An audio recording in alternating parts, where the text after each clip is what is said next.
Why do you need candlesticks? Why is it that candlesticks were the first thing that I ever looked at when I started trading? Why is it that everybody looks at candlesticks? Well, the reason that you need to start off with candlesticks is this provides you the basic level framework. It gives you the map of where the markets can go, where you can start to look for certain types of trades. So you start from the fundamentals and then you build up from there. If you want to see the built up version, different strategies that we use, click the link.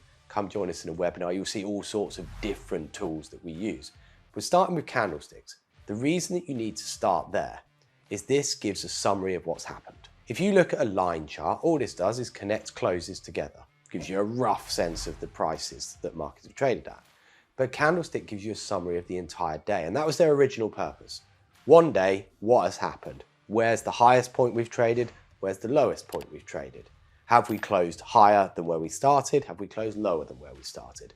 That was the basic initial idea behind a candlestick. So the reason that you need these is because it gives you that much more detail. So if we go and look at a basic candlestick and what does it tell you? I'm sure some people know this, but candlesticks have 4 points: an open, a high, a low, and a close.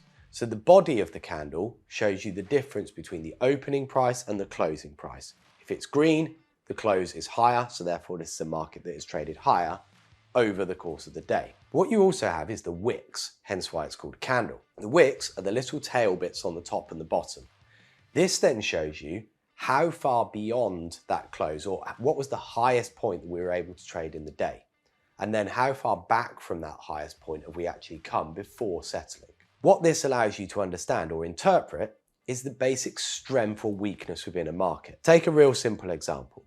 You've got a nice solid green candle with very small wicks. What this shows you is that from the open, we've struggled to trade very far down before then a move higher. And equally, the market has managed to close very close to the high of the day. This tells you a very simple story that buyers are more in control. They've managed to close the market very high. They've managed to close the market very close to where the highest price traded as well. So you can imply or infer very quickly a sense of strength. You can immediately look at a chart and say, okay, that was a big day. Buyers had control there. Sellers had control there, because you can see those larger red and green candles. And that's just the first bit of information. The size of the body relative to the size of the wicks gives you a great deal of information about whether a market has rejected prices, whether a market has accepted prices. So that's really why you need candlesticks. It's about that understanding of more detail. It's about looking at a simple map of where a market has been and be able to say, okay, yes, it's been there, but it did actually go much higher before it stopped there. Or it never went any higher and we've managed to close right at the high. The other thing you get from candlesticks as well is a bit of a sense of volatility. Markets that trade lots of consistently sized candles all together, all looking pretty much the same, shows a lack of volatility. Suddenly, much larger candles brings in more trade.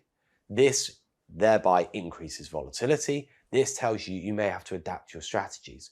There is so much you can learn just from that very summarized 4 prices very, very quickly. That's why you need to start there. Once you start there, once you've got that foundation of understanding the basics behind candlesticks, you can start to pinpoint where to trade. Now, you can start to bring in other tools, which is what we'll talk about when you click that link below. This is the first one in a series of 4 candlestick tutorials. So over the next few weeks, you'll be seeing more of me talking about then how to interpret different candles, what different candles mean, how to interpret different candle patterns. I'll also be giving you a little bit of insight into some of the favorite patterns that our traders use on the floor, some of my favorite patterns, what time frames to use, what chart patterns to look for, when to employ them, when you need to be using those. Hit subscribe, hit on the alerts, come and join for the next session. I'll see you very soon.